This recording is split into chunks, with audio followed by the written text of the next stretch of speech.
السلام علیکم ناظرین، پنڈورا باکس میں آپ کو خوش آمدید کہتے ہیں۔ پیٹرول کی قیمتوں میں مزید اضافہ کیا گیا ہے۔ 30 روپے اضافے کے ساتھ اب پیٹرول کی نئی قیمت ہے 209.87 روپے فی لیٹر، یعنی آپ کو 210 روپے فی لیٹر میں یہ ملے گا۔ اور اس کے علاوہ بجلی کی قیمتوں میں بھی اضافہ کیا گیا ہے، 7 روپے فی یونٹ اضافہ ہوا ہے۔ اب بجلی اور پیٹرول کی قیمتوں میں اس اضافے سے جو مہنگائی کا طوفان آئے گا وہ اس قدر شدید ہوگا کہ کوئی بھی چیز عوام کی قوت خرید میں نہیں رہے گی۔ عوام کے پاس اب کوئی چارہ نہیں ہے کہ وہ اس حکومت کو چلتا کرے اور نئے الیکشن کے لیے مطالبہ کرے۔ میں ان لوگوں سے اس وقت گزارش کرتا ہوں جو لوگ کل سے پیٹرول کی عدم دستیابی اور قلت کی باعث اور نئی قیمتوں کے باعث آپس میں ہی پیٹرول پمپوں پہ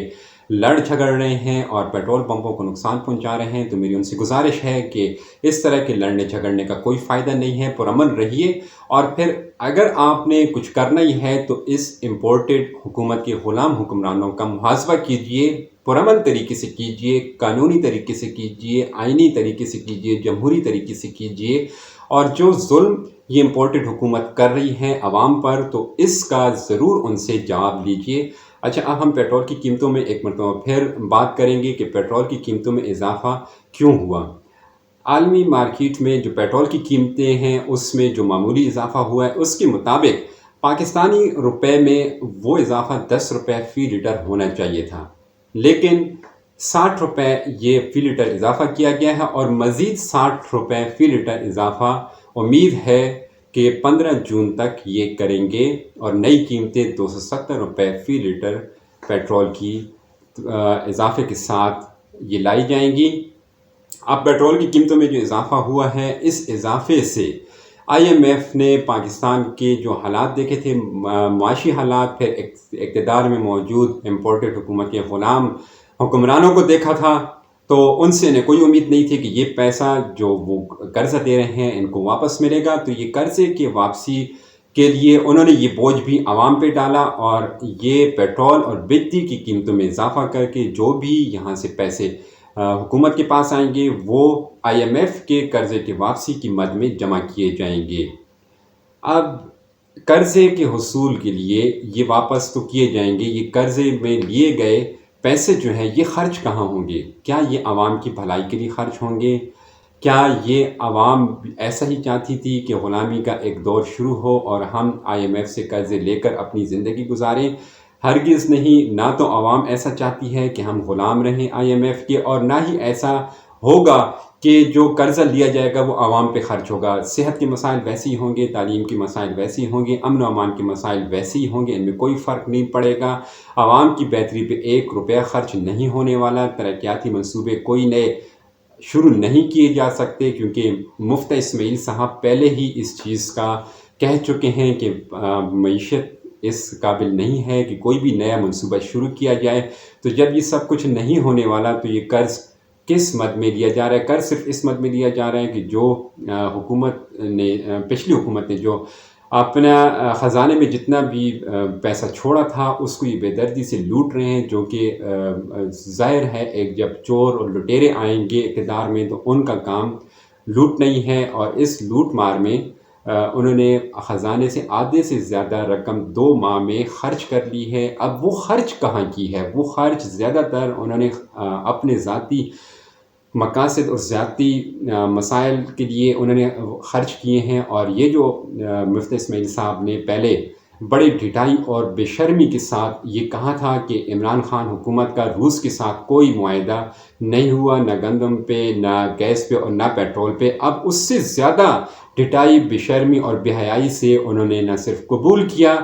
عالمی فورم پہ، بلکہ انہوں نے یہ بھی کہا کہ عمران خان صاحب کی حکومت میں تو روس کے ساتھ یہ معاہدے ہونے جا رہے تھے، لیکن ہم نے اس لیے ان معاہدوں کو نہیں کیا کہ روس کی اوپر امریکہ کی طرف سے پابندیاں لگی ہوئی تھی، اور پابندیاں لگے ملک کے ساتھ ہم کاروبار نہیں کر سکتے۔ اس کی وجہ یہ ہے کہ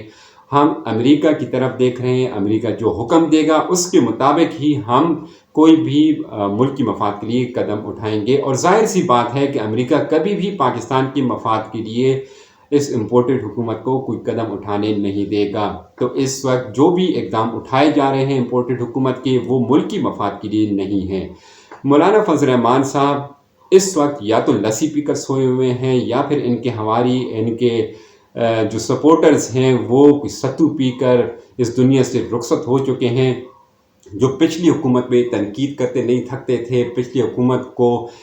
گرانے میں ان کا بڑا اہم کردار تھا۔ اب اس وقت تو پچھلی حکومت کو اگر دیکھا جائے، عمران خان حکومت میں صرف 36 روپے اضافہ کیا گیا تھا، کیونکہ جب نواز شریف کی حکومت رخصت ہوئی 2018 میں، اس وقت پیٹرول کی قیمت تھی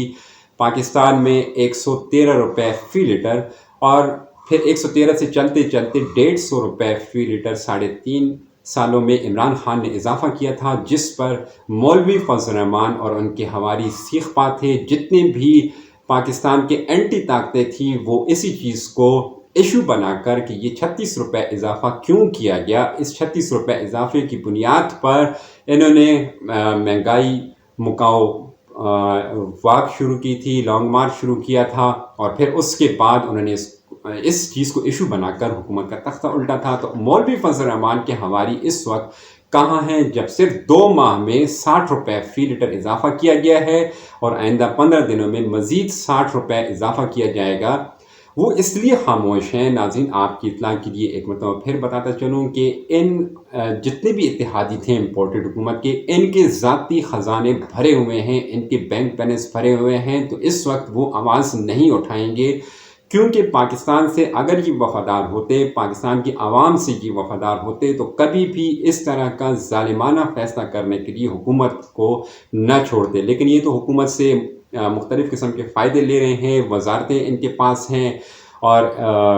وزارتوں کے علاوہ پروٹوکول ہیں ان کے پاس، بے تحاشا قسم کی ان کو سہولتیں ملی ہوئی ہیں۔ تو اس وقت فضل الرحمان مولوی کے جو حواری ہیں وہ بھی، جو اپنے آپ کو عالم دین کہتے ہیں، مجھے تو شک ہو رہا ہے کہ ان کے مدرسوں میں پڑھایا کیا جاتا ہوگا، جس مدرسے سے فارغ التحصیل لوگ مولوی فضل الرحمان کو اپنا قائد مانتے ہیں، جو کہ کھلے عام پوری دنیا میں یہ کہتا پھر رہا ہے امریکہ کو کہ مجھے حکومت دو،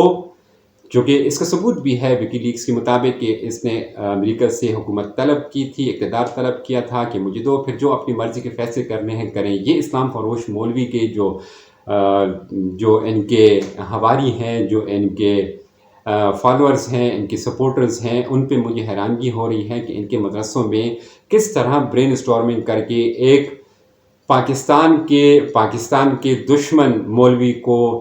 یہ اپنا رہنما اور رہبر مانتے ہیں، اور امید لگائے بیٹھے ہیں کہ یہ اسلام کی خدمت کریں گے۔ حالانکہ تاریخ گواہ ہے کہ جب بھی اسلام پہ کوئی مشکل وقت آیا تو یہی مولوی فضل الرحمان کہیں نہ کہیں کسی نہ کسی کونے میں غائب ہو گیا، منظر عام سے غائب ہو گیا۔ کبھی ناموس رسالت کی بات آئی، توہین رسالت کی بات آئی، خاکوں کی بات آئی، تو یہی فضل الرحمان کبھی بھی ان کے خلاف آواز نہیں اٹھائے۔ اور جب لال مسجد پہ ہم سمجھتے ہیں کہ لال مسجد پہ اگر کوئی بات ہوئی کو توڑنے کی سازش کی جا رہی ہے، اور ان سازش کے کردار یہی لوگ ہیں جو میں نے آپ کو بتایا، میڈیا بھی اس میں ایک خاص کردار ادا کر رہا ہے۔ تو ایسا نہ ہو کہ عوام سوتی رہے، عوام اپنے ضمیروں کو جگا نہ پائے، اور یہ ملک خدا نہ خواستہ ویسے ہی شکار ہو جائے سازش کا، جیسا کہ بتایا گیا ہے۔ اگلے ویلاگ تک کے لیے اجازت دیجیے، اللہ حافظ۔